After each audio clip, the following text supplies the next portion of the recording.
Look, have you ever noticed how some people never seem to lose their composure? You can say the most cutting thing to them. You can challenge them, contradict them, even try to humiliate them in public, and they just look at you. Calm, still, completely unmoved. And somehow in that stillness, they have more power over the situation than you do. More power than the person who is shouting or arguing or trying to prove a point. Just by standing there, not reacting, not flinching, they have already won. It feels strange, but it's not a personality trait. It's not confidence from birth. It's not some mysterious quality that certain people are just born with. It's psychology. Specifically, it's Stoic psychology, and it can be learned. Today we are going to break down 7 dark Stoic rules. Rules that the ancient masters of self-mastery developed over 2,000 years ago. Rules that modern neuroscience has now confirmed. Rules that most people will never discover because they are too busy reacting to their own emotions to ever learn to control them. These are not soft rules. They are not feel-good affirmations. They are precise, sometimes uncomfortable principles that will fundamentally change how you respond to the world if you choose to apply them. By the end of this, you will understand exactly why emotional control is not weakness. It is the most dangerous form of power that exists, and most people will never learn it. Let's start with what the Stoics actually understood about emotions, because this is where almost everyone gets the whole philosophy wrong. Most people think Stoicism means not feeling emotions. That's not what it means. The Stoics, Marcus Aurelius, Epictetus, Seneca, they felt everything. Fear, love, grief, anger, desire. They were human. What they trained was not the absence of emotion, but the ability to pause between feeling and reaction, to observe the emotion before acting on it, to choose their response rather than be controlled by their impulse. That distinction changes everything. Because the person who never feels anything is not powerful. They are numb. But the person who feels deeply and chooses deliberately, that person is in control of something the reactive world around them has completely surrendered. Their own mind. This is what the 7 rules are about. The first rule is this: name the emotion before you act on it. There is a neuroscientific phenomenon called affect labeling. Researchers at UCLA, led by Dr. Matthew Lieberman, discovered something remarkable. When people feel an intense emotion, fear, anger, shame, jealousy, and they simply name it out loud or internally, the brain's emotional center, the amygdala, immediately decreases in activation. The prefrontal cortex, the part of your brain responsible for rational thought, becomes more active. Just the act of numbing the emotion shifts neural control from the reactive brain to the thinking brain. The Stoics discovered this 2,000 years before the science existed. Epictetus taught his students to practice something he called the discipline of desire, the habit of catching an impulse before it becomes an action and examining it, asking, "What am I actually feeling right now? And why is that feeling arising?" This is harder than it sounds. Most people don't name their emotions. They just experience them and immediately act. Someone cuts them off in traffic and they honk and rage, not because they chose to, but because the emotion moved through them like weather through an open window. They have no control. The emotion has them. They do not have the emotion. But when you pause, even for 1 second, and name what you are feeling, something shifts. You step out of the emotion and observe it. You become the witness rather than the victim. Think about it. The next time someone says something that makes you angry, instead of reacting immediately, try this. Say internally, "I am angry." Feel the anger as a thing that is happening inside you, not as a thing that is you. Notice where it lives in your body. Notice how it wants to push words out of your mouth before you've chosen them. And then don't act on it. Not yet. Just watch it. That pause, that half-second of numbing and observing, is the foundation of every other rule that follows. Without it, none of the others are possible, because all emotional mastery begins with awareness, and awareness begins with numbing. I used to confuse intensity with urgency. When something made me angry or anxious or afraid, the intensity of the feeling made it feel urgent, like I had to respond immediately, right now, because the emotion was so loud. And because I treated it as urgent, I always responded too fast. I said things I hadn't fully thought through. I made decisions from a place of activated emotion rather than deliberate choice. And I paid for it every time. The first rule breaks that pattern. Name it first. Then decide. The second rule, never argue with your emotions. Renegotiate them. This is one of the most misunderstood aspects of Stoic philosophy. People think the Stoics suppressed their emotions, told themselves not to feel things, forced themselves into artificial calm. And if that is what they were doing, it wouldn't have worked. And it doesn't work. Science is very clear on this. Emotional suppression, which psychologists define as consciously inhibiting the outward expression of emotion while still experiencing it internally, actually increases physiological stress responses. Your body still feels the emotion. It's just trapped. And trapped emotions don't disappear, they accumulate. They come out sideways in unexpected moments, in physical symptoms, in patterns of behavior you can't explain. So the second rule is not about suppression. It's about something far more sophisticated. Marcus Aurelius wrote in his journal in the Meditations, the private notes he kept for himself, not for publication. If you are distressed by anything external, the pain is not due to the thing itself, but to your estimate of it. And this you have the power to revoke at any moment. He wasn't saying don't feel the pain. He was saying examine the thought that is generating the pain. Because emotions, as the Stoics understood and as modern cognitive behavioral therapy now confirms, are almost always generated not by events themselves, but by our interpretation of those events. Let me give you a real example. Two people get rejected for a job. Same event. Same words from the same interviewer. One person interprets this as evidence that they are fundamentally not good enough, that they will never be successful, that something is wrong with them. They feel shame, deep fear, hopelessness. The emotion they experience is devastating. The other person interprets this as useful information. This particular role wasn't the right fit. They can learn from the interview. The next opportunity will come. They feel disappointment, which is real and valid. But not shame or hopelessness, same event. Completely different emotions. Because the emotions came from the interpretation, not the event. This is what the Stoics called renegotiating your judgment. You cannot change the event, but you can examine and change the interpretation, the story you are telling yourself about what the event means. And when you change the interpretation, the emotion changes. This is not denial. It is not fake positivity. It is the practice of deliberately choosing the most accurate and useful interpretation of what is happening, rather than defaulting to the most painful or catastrophizing one. Every time you feel a strong emotion, ask, what is the interpretation I am giving this event? Is that interpretation factually accurate? Is it the only possible interpretation? What would happen to this emotion if I changed the interpretation? That's not suppression. That is mastery. Third rule, master the silence between stimulus and response. We talked about this in the context of silence before. But as a rule of emotional mastery, it is more specific than it sounds. Between stimulus and response, between what happens to you and what you do about it, there is a space. Viktor Frankl, the psychiatrist and Holocaust survivor, described this space as the source of all human freedom. He wrote, between stimulus and response there is a space. In that space is our power to choose our response. In our growth and freedom lies our response. Frankl discovered this principle not in a library or a lecture hall, but in a Nazi concentration camp. He watched people lose everything: family, freedom, dignity, physical safety.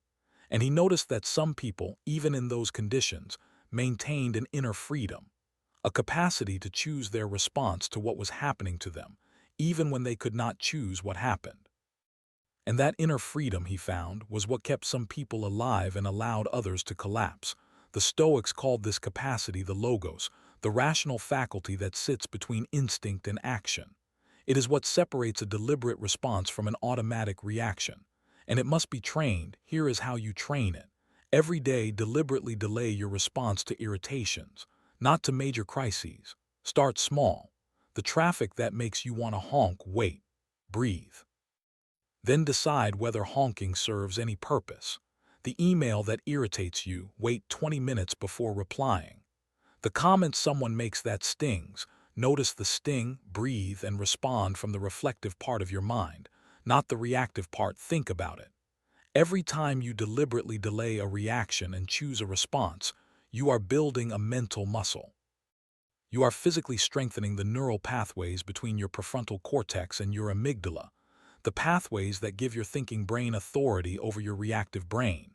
And over time, the space gets larger. What used to take you from zero to reactive in a fraction of a second will take longer. You will feel the emotion rising, and you will also feel the choice, the option to respond differently, becoming more available, more real, more automatic. This is not passivity. The Stoics were not passive people. Marcus Aurelius led armies. Seneca advised emperors. Epictetus ran a school that shaped generations of thinkers.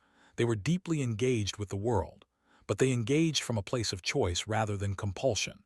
That is the third rule, Rule 4. Understand that most things that upset you are not actually dangerous.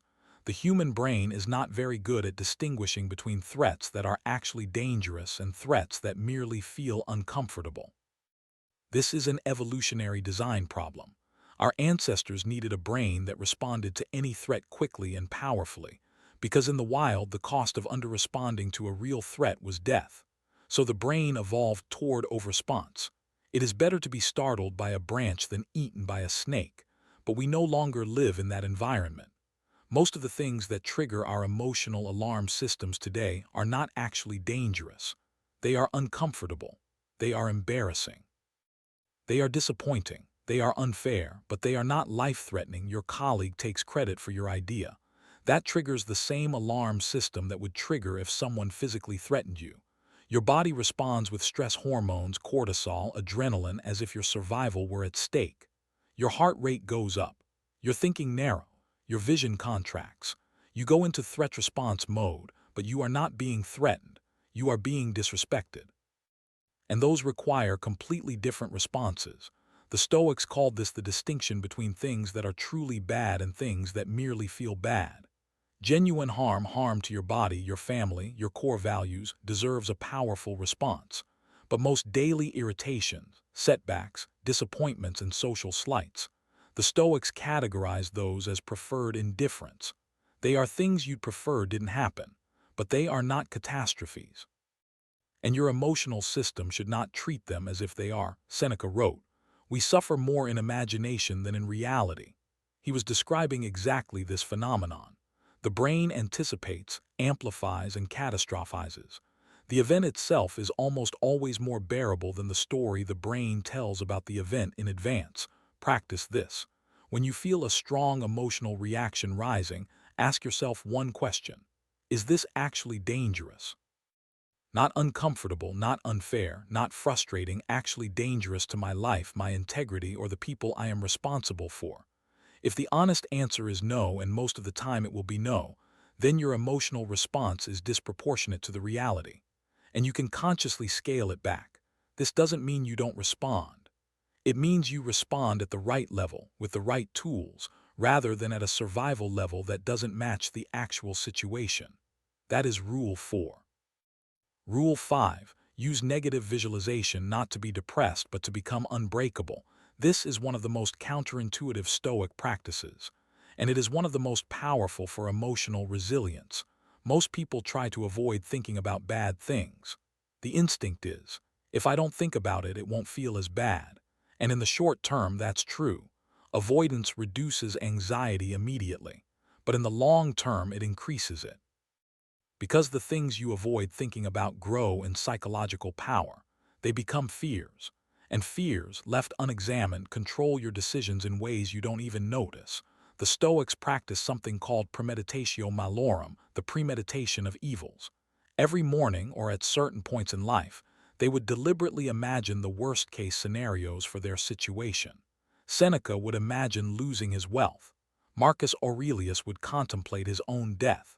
Epictetus, who had been a slave and knew exactly how much could be stripped from a person, would remind himself regularly of everything that could be taken away, not to be pessimistic, not to become anxious or depressed, but to do two things simultaneously. First, to prepare emotionally. When you have already imagined a difficult outcome, already sat with it, felt it, thought it through, it loses its power to shock you. You are not caught off guard. You have already processed a version of it in your mind. And this psychological preparation reduces both the intensity and the duration of the emotional reaction when difficult things actually happen. Second, to cultivate gratitude. The Stoics discovered something that modern positive psychology has confirmed. One of the most powerful ways to appreciate what you have is to vividly imagine not having it. When Seneca imagined losing his wealth, he didn't become paralyzed with fear. He became genuinely grateful for the wealth he still had. When Marcus Aurelius contemplated death, he didn't become morbid. He became more present, more alive to what was actually happening in his current day. Think about it. The last time something you loved, a relationship, a friendship, a job, a period of health, was suddenly taken away, one of the things that made the loss so painful was how much you had taken it for granted. You assumed it would continue. You stopped appreciating it because it was always there. And when it was gone, the contrast was devastating. Negative visualization closes that gap. It interrupts the complacency that turns blessing into background noise. And it means that when loss does come, and it will, because loss is a fundamental part of life, you are not destroyed. You are sorrowful, perhaps, but not destroyed. Practice this. Once a week, spend 5 minutes clearly imagining the loss of something you value. A relationship, your health, a source of income. Don't catastrophize. Just imagine it clearly and honestly. Notice what feelings arise, and then return to your actual life with the thing still there and feel what that's actually worth. That is Rule 5, and it will change your relationship with everything you have. Rule 6, seek discomfort before discomfort seeks you. This is the rule that most people avoid because it sounds like exactly what they don't want to do. Why would you deliberately make yourself uncomfortable? Because the Stoics understood something about the relationship between comfort and emotional fragility that most of us don't want to admit. The more you protect yourself from discomfort, the more fragile you become. Every time you avoid something that makes you anxious, the anxiety grows.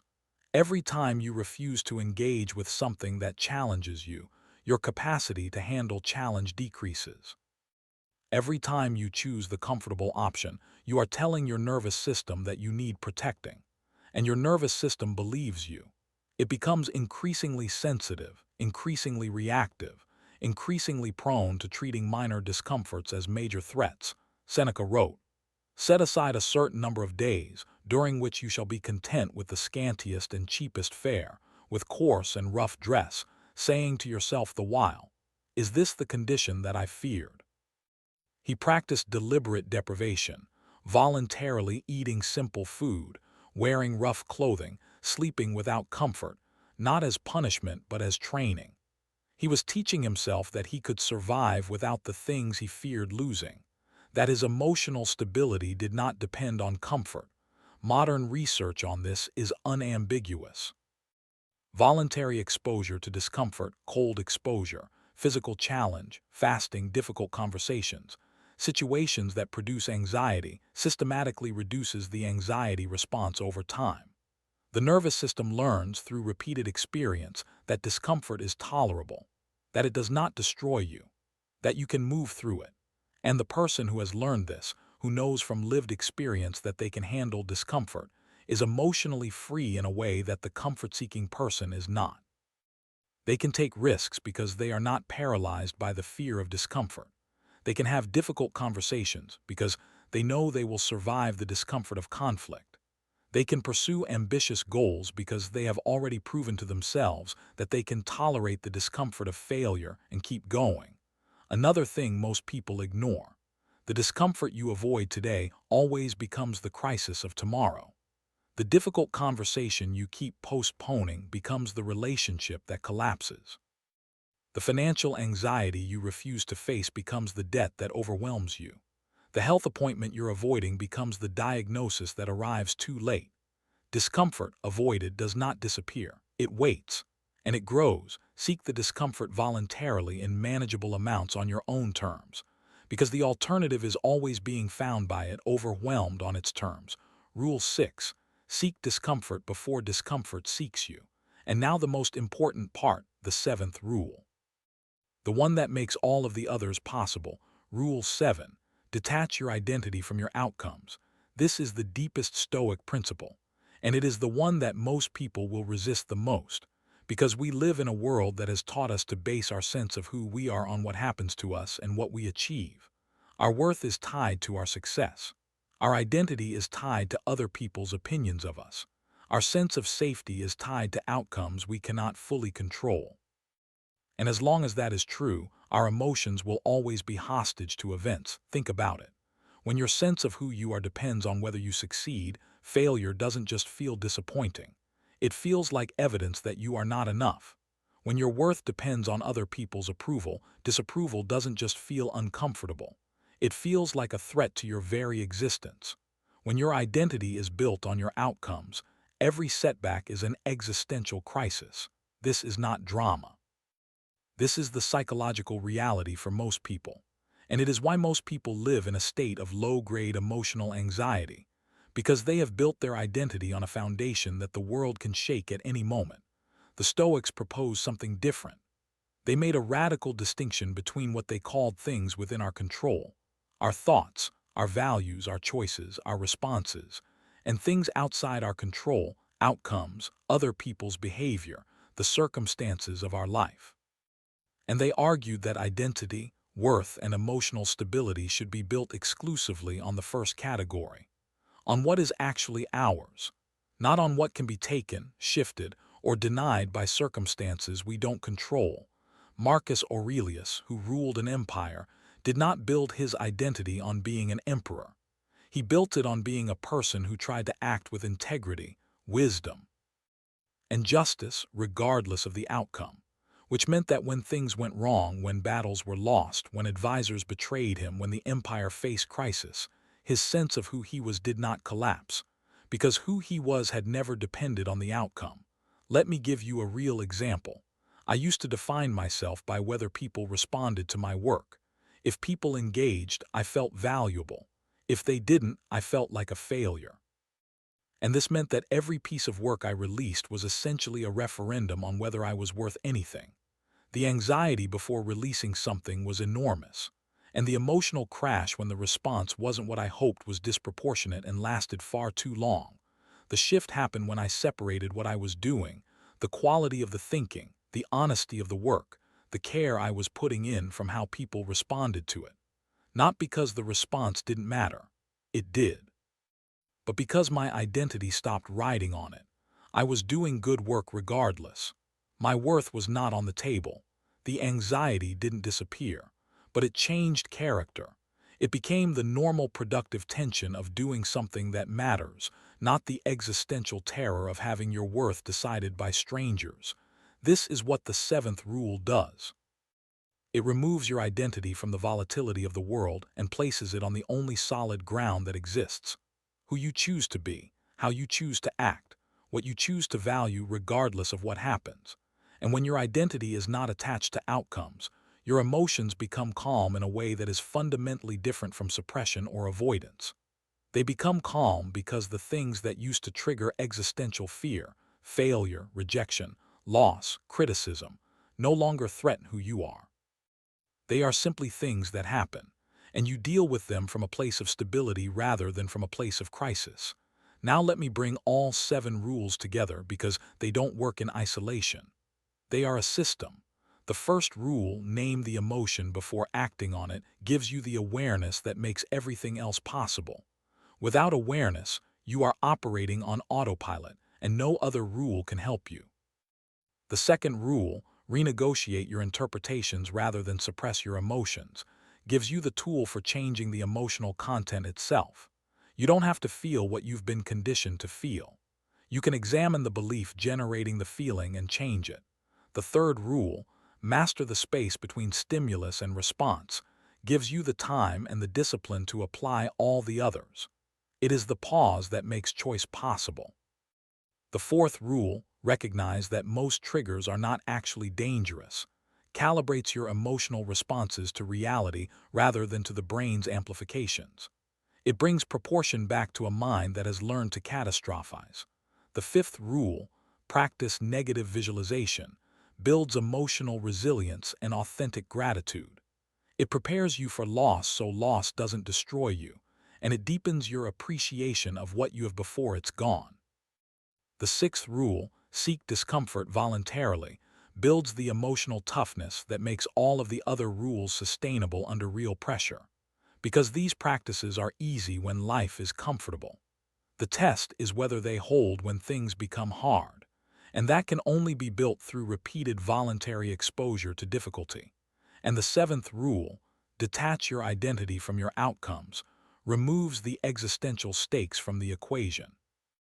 When who you are is not on the line with every outcome, every failure, every rejection, you can engage with life from a place of calm rather than terror.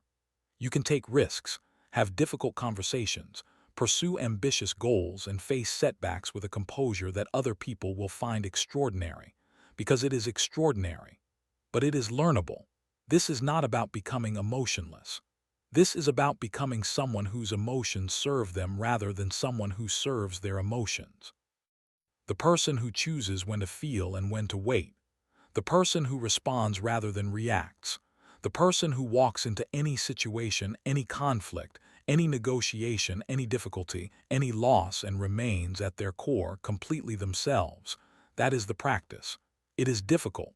It takes time. It will fail 100 times before it holds.